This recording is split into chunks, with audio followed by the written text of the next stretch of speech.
Des détonations d'armes lourdes et légères sont entendues depuis la matinée de ce vendredi 11 novembre sur l'axe Kaunga-Mabenga à une dizaine de kilomètres du nord de Kiwanja, en territoire du Rutshuru. Nous sommes au nord Kivu, à l'est de la République démocratique du Congo. Ce sont de nouveaux affrontements entre les forces armées de la RDC et les mouvements du 23 mars en 23 qui contrôlent cette partie située sur la route nationale numéro 2. Jusqu'à présent, difficile d'établir les bilans de ces affrontements. On peut voir une panique générale. La Kaunga, Kakono, Kalindi et Domeno, nous sommes à quelques kilomètres de l'agglomération de Kiwanja. Entre-temps, les populations de la place sèchent les activités. Alors Keren, bonjour.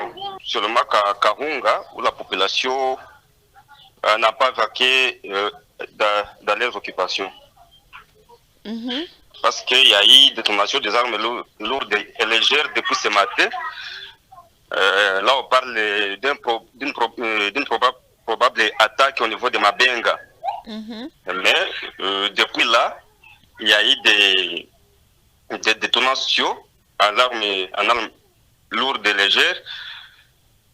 Pendant que la population suivait les mouvements, il y a eu en tout cas l'attaque s'est approfondie et il y a eu des mouvements de la population qui venaient de Kakono, Kalindi et vers les domaines. C'est toujours dans la zone, dans des zones proches de Kaunga, mais la population notifie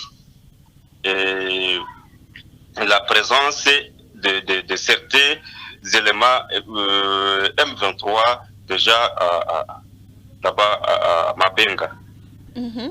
Et c'est à combien de kilomètres de Kiwanja? Mabenga, Kiwanja. Mabenga, Kiwanja, environ 10 kilomètres, 10 à 15 kilomètres. Oui. Il est 12 heures, les affrontements continuent. Exactement, les affrontements continuent parce qu'il y a, nous apprenons qu'il y a toujours des détonations en armes lourdes et légères. Parce que même ici, je suis chez moi à la maison, mais j'ai ça de loin, j'aperçois qu'il y a des armes qui sont en train de faire les affaires. Oui. Et ces affrontements se poursuivent à quel niveau? À Kaunga, Mabenga? On nous parle de la progression des éléments FARDC. Et d'ici là, donc dans 2 heures, 4 heures, nous pouvons voir la présence des éléments FARDC au niveau de Kaunga. Qu'est-ce qu'on peut retenir de la situation sécuritaire, de la situation présente à Rutshuru? Nous sommes vendredi. Oui, ce vendredi, il y a eu un affrontement entre les FARDC et les 123 depuis 7 heures passées de quelques minutes. Et les FARDC sont en train d'évoluer très bien sur le terrain face à l'ennemi. Et ils sont en train vraiment de repousser les 123 vers la côté de Kaunga, à quelques 5 km de la cité de Kiwanja. Et donc la situation du quartier Office à Kiwanja est tendue. Et quelques personnes de la communauté sont en train déjà de sortir de cette partie de la commune rurale de Kiwanja vers Rutshuru centre. Je rappelle que vous êtes à Rutshuru. Quels sont les sentiments de la population de la place à Rutshuru? Donc les sentiments sont encore inquiétants parce que il y a plus de panique dans la communauté en se disant que les FARDC peuvent peut-être arriver à Kiwanja où les affrontements peuvent se passer aux alentours. Ce qui crée plus de peur et de panique au sein de la communauté. C'est ça la situation qui est présentement à Kiwanja. Oui, je disais que les affrontements, les sentiments, c'est cela qui est dans la communauté. Il y a la communauté qui est paniquée maintenant là, parce que il y a les 23 qui ont demandé à la population d'évacuer vers le quartier Office Kiwanja. Ils sont en train de partir vers Rutshuru. Donc il y a déjà un mouvement de la population. Les uns quittent Kaunga vers Kiwanja, les autres quittent aussi vers Rutshuru centre. Et les affrontements se poursuivent à quel côté? À 5 km de Kiwanja, vers Kaunga. À 100 km de Kiwanja. Kiwanja est sous contrôle du M23. Exactement. Donc, on retient que les forces armées de la RDC sont en tout cas à 100 km de Kiwanja, où sont le M23.